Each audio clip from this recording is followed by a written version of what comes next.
नमस्कार, पंजाब के टीवी देख रहे हैं आप। मैं अजय शर्मा। संपूर्ण हिमाचल में सबसे पहले नजर डालते हैं हेडलाइंस पर। मुख्यमंत्री जयराम ठाकुर ने प्रदेशवासियों को दी करोड़ों की सौगातें। 6 जिलों की 29 विधानसभा क्षेत्रों में किए 364 करोड़ रुपए की योजनाओं के शिलान्यास और उद्घाटन। प्रधानमंत्री मोदी वीरवार को चंबा से पहले आएंगे ऊना, करेंगे ब्लड ड्रग पार्क का शिलान्यास। वंदे भारत ट्रेन का करेंगे शुभारंभ। सीएम जयराम ने दी जानकारी।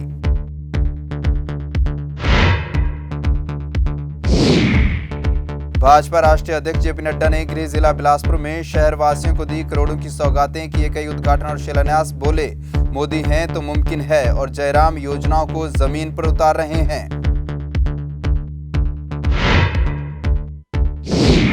सत्येंद्र जैन को दिल्ली हाईकोर्ट से बड़ी राहत मिलने पर हिमाचल आम आदमी पार्टी ने भाजपा पर साधा निशाना। कहा, आप नेताओं को फंसाने की बीजेपी की साजिश हुई बेनकाब। ईडी सीबीआई के सहारे आम आदमी पार्टी के नेताओं को किया जा रहा परेशान। अराजपत्रित कर्मचारी महासंघ के पूर्व प्रदेशाध्यक्ष और कांग्रेस नेता एसएस जोगटा ने जयराम सरकार पर साधा निशाना। जयराम सरकार को बताया कर्मचारी विरोधी। कहा, कर्मचारियों को उनके हकों से वंचित कर रही सरकार।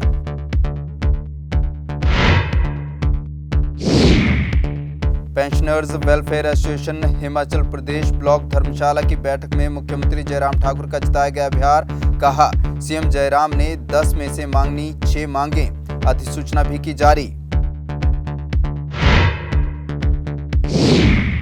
और लंका दहन के साथ 7 दिन तक चला देव महाकुंभ। अंतर्राष्ट्रीय दशहरा पर्व संपन्न। लंका पर चढ़ाई के लिए 1000 लोगों ने खींचा भगवान रघुनाथ का रथ। लंका बेकर में रथ पहुंचने पर हुआ लंका का दहन। भगवान रघुनाथ की प्रतिमा स्थायी शिविर में स्थापित। जिला कुल्लू के मुख्यालय ढालपुर में चल रहे 7 दिवसीय अंतर्राष्ट्रीय दशहरा उत्सव कार्यक्रम में पहुंचे सीएम जयराम ने आज हिमाचल प्रदेश के 6 जिलों के 29 विधानसभा क्षेत्रों में 364 करोड़ रुपए के शिलान्यास व उद्घाटन किए।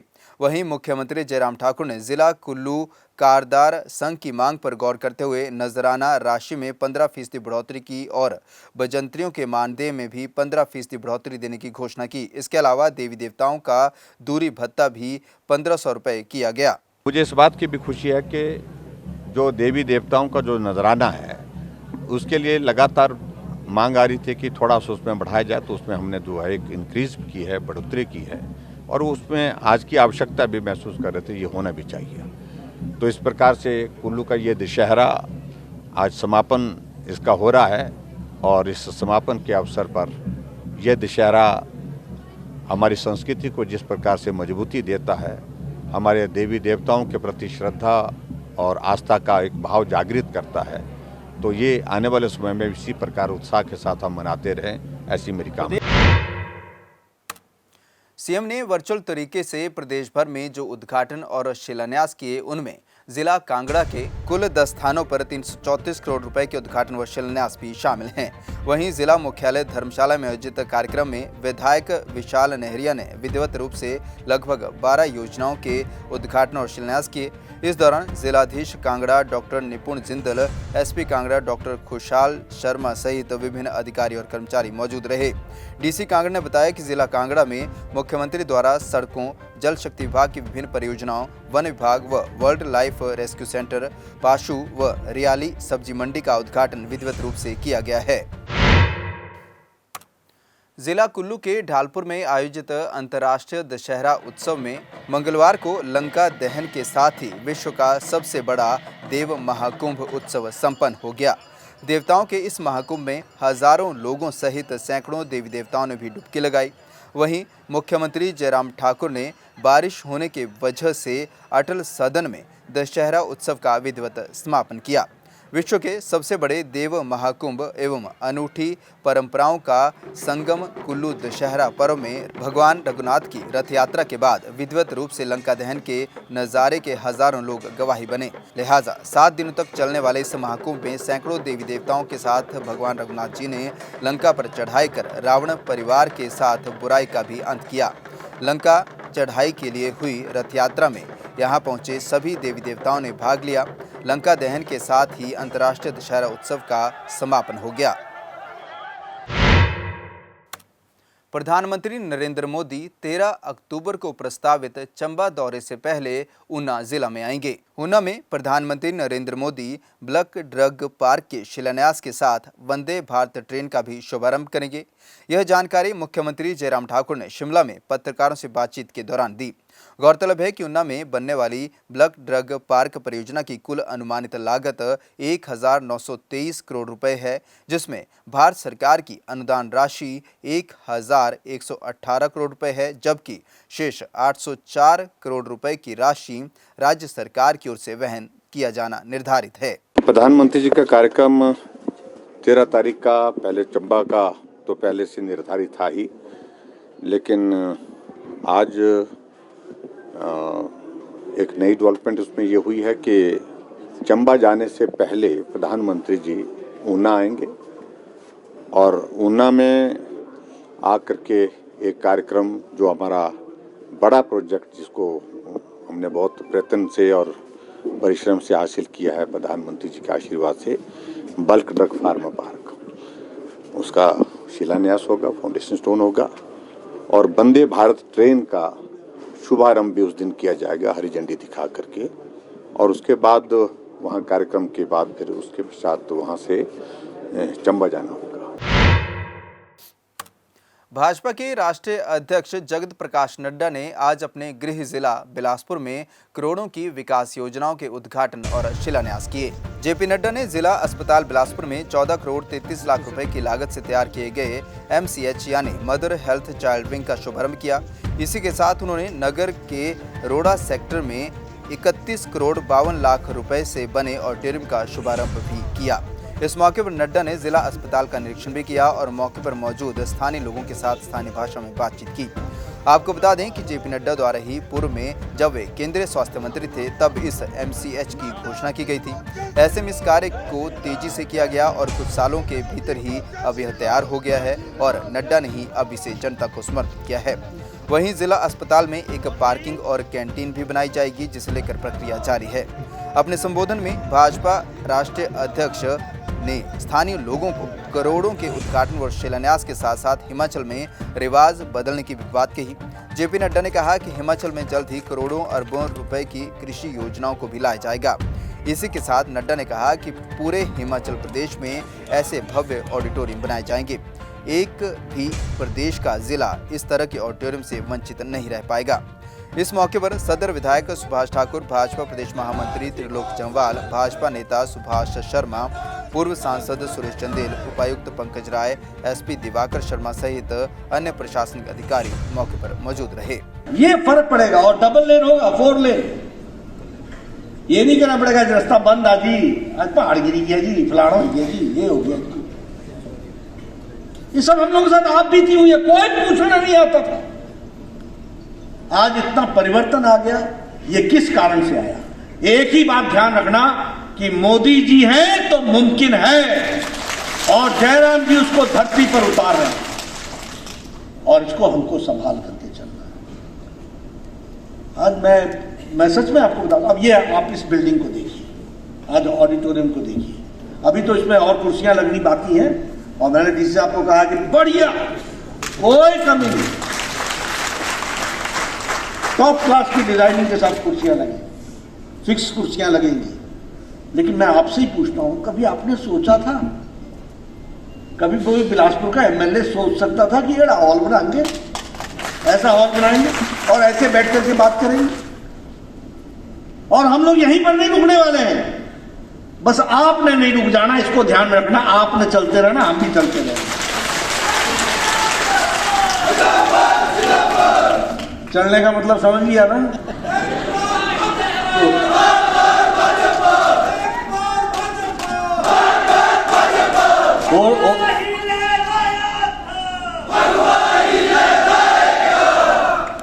और तो नहीं बोलने की जरूरत ना, सारा समझ लेना। ये जरा पौधा लाया ना, संभाली के रखना, बदलता ही जाना। कई बार क्या होता ना, लगाई के देखते लगे कि नहीं, लगे कि नहीं।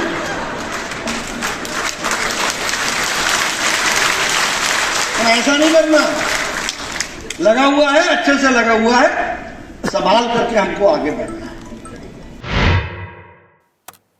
दिल्ली उच्च न्यायालय से आम आदमी पार्टी नेता और दिल्ली सरकार के मंत्री सत्येंद्र जैन को बड़ी राहत मिलने के बाद अब हिमाचल आम आदमी पार्टी ने बीजेपी पर जमकर निशाना साधा है। दरअसल दिल्ली हाईकोर्ट ने सत्येंद्र जैन को राहत देते हुए उनके खिलाफ दर्ज किए गए बेनामी लेन देन के सभी मामलों को अधिनियम के तहत सभी कार्रवाई बंद कर दी है।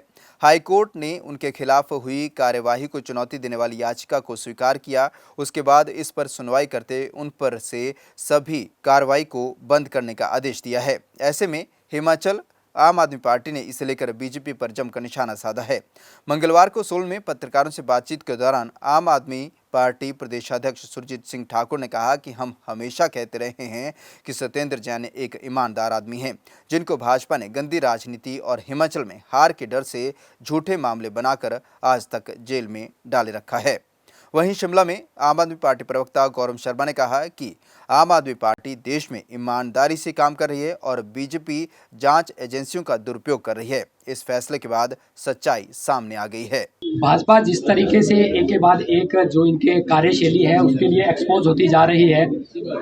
कल हाई कोर्ट ने जितने भी जो बेनामी संपत्ति के आरोप लगे थे, जिसके तहत हमारे स्वास्थ्य मंत्री सत्येंद्र जैन जी को जेल में डाला था, वो सारा षड्यंत्र का मामला था। हम तो पहले भी बता रहे थे और आज भी यही चीज़ मैं बताने के लिए इस प्रेस वार्ता में आया हूं और आपके माध्यम से पूरी हिमाचल प्रदेश की जनता को बताना चाहता हूं कि ये जिस तरीके की घटिया राजनीति भाजपा कर रही है, ईडी और सीबीआई का सहारा लेकर आम आदमी पार्टी के शीर्ष नेतृत्व को हिमाचल प्रदेश में आने से रोकना चाहती है। वो नहीं चाहते कि हिमाचल प्रदेश की जनता को अच्छी शिक्षा व्यवस्था मिले, वो नहीं चाहते कि हिमाचल प्रदेश में स्वास्थ्य की स्थिति सुधरे। वो चाहते हैं कि आम आदमी पार्टी के बड़े नेताओं को सिर्फ रोका जाए, हिमाचल प्रदेश या गुजरात ना जाए और इनकी राजनीतिक रोटियां चलती रहे। तो आज मैं क्लियर आपको बताना चाहता हूं कि सत्येंद्र जैन जी को हाईकोर्ट ने बिल्कुल बरी कर दिया गया और ये जो झूठे आरोप थे वो आज ये भाजपा की जो कठपुतलियां बन चुकी सीबी और ईडी इस चीज को प्रूव नहीं करवा पाई कि उनके ऊपर ये जो दोष लगाए गए थे वो सारे निराधार थे। वो बरी हो चुके हैं और बहुत जल्दी वो हिमाचल प्रदेश में फिर से आएंगे। हमने पहले भी कहा था कि हमें न्यायपालिका पे पूरा भरोसा है और संकीर्ण माफिया के चलते हुए भारतीय जनता पार्टी ने पूरा जोर लगाया सत्येंद्र जैन जी की लोकप्रियता को देखते हुए और हिमाचल प्रदेश में जिस प्रकार का वो काम कर रहे थे और आम आदमी पार्टी की जड़ों को वो हर जगह कोने कोने में पसार रहे थे, तो भारतीय जनता पार्टी बौखला गई थी। उनके ऊपर झूठे आरोप लगाए गए दिल्ली के नेताओं द्वारा। प्रधानमंत्री ने ईडी को कहा और ईडी ने जो है सारी दबिश की और झूठे आरोप में सत्येंद्र जैन जी को गिरफ्तार कर लिया।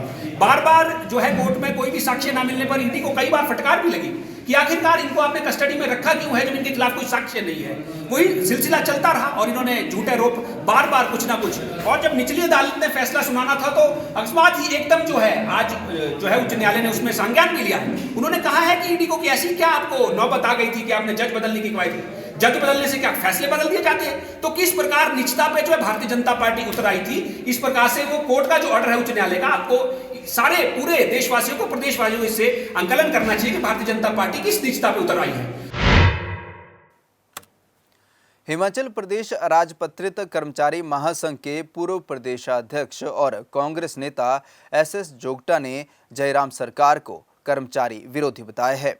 शिमला में पत्रकारों से बातचीत के दौरान एसएस जोगटा ने कहा कि जयराम ने लाखों कर्मचारियों को उनके वित्तीय हकों से वंचित रखा है। जोगटा ने कहा कि सरकार ने कर्मचारियों को पंजाब की तर्ज पर नया स्केल नहीं दिया गया।